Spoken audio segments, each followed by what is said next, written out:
सभी माताएं बहनें भाई बंधुओं को मेरा नमस्कार। दोस्तों, ब्रजनारी चैनल में आपका स्वागत है। दोस्तों, आज हम सुनाने जा रहे हैं आपको करवा चौथ की व्रत कथा, जिसे करक चतुर्थी भी कहते हैं। यह व्रत कार्तिक कृष्ण पक्ष की चंद्रोदय व्यापिनी चौथ में किया जाता है। यह व्रत स्त्रियों का मुख्य त्योहार है।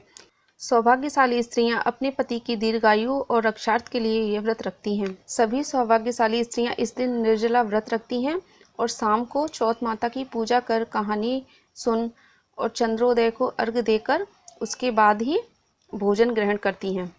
तो चलिए अब हम सुनाते हैं आपको करवा चौथ व्रत की कथा। एक बार पांडु पुत्र अर्जुन तपस्या के लिए नीलगिरी पर्वत पर चले गए।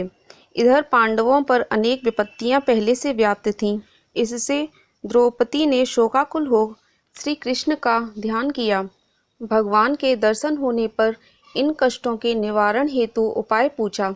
कृष्ण जी बोले, हे द्रौपदी, एक समय पार्वती ने शिव से इसी प्रश्न पर चिन्ह लगाया था, तो उन्होंने सभी विघ्नों के नाशक इस करवा चौथ व्रत को ही बतलाया। श्री कृष्ण जी कहते हैं, हे पांचाली द्रौपदी, प्राचीन काल में गुणी बुद्ध धर्मपरायण एक ब्राह्मण रहता था। उसके 7 पुत्र और एक गुणवती सुशीला नाम की पुत्री थी।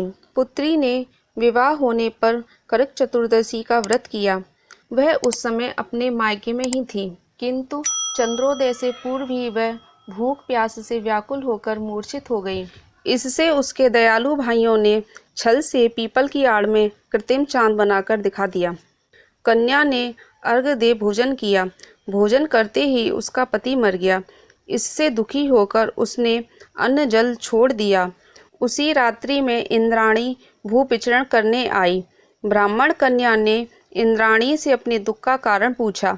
इंद्राणी बोली, तुम्हें करवा चौथ व्रत में चंद्र दर्शन से पूर्व ही भोजन कर लेने से यह कष्ट मिला है।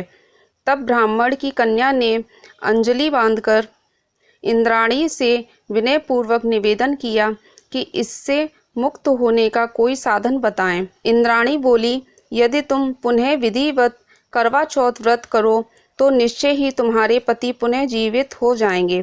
इसी रीति से उस कन्या ने वर्ष भर प्रत्येक चतुर्दशी व्रत किया तथा पति को प्राप्त किया। श्री कृष्ण ने कहा, हे द्रौपदी, यदि तुम भी इस व्रत को करोगी तो तुम्हारे सभी कष्ट टल जाएंगे।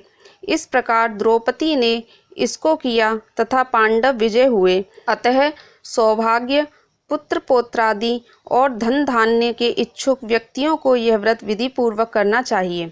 तो दोस्तों, ये थी करवा चौथ व करक चौथ की कहानी व कथा। तो आपको अगर ये कथा पसंद आई हो तो चैनल को लाइक, शेयर एंड सब्सक्राइब करके जाइएगा। मिलते हैं नेक्स्ट वीडियो में। जय श्री राधे कृष्णा।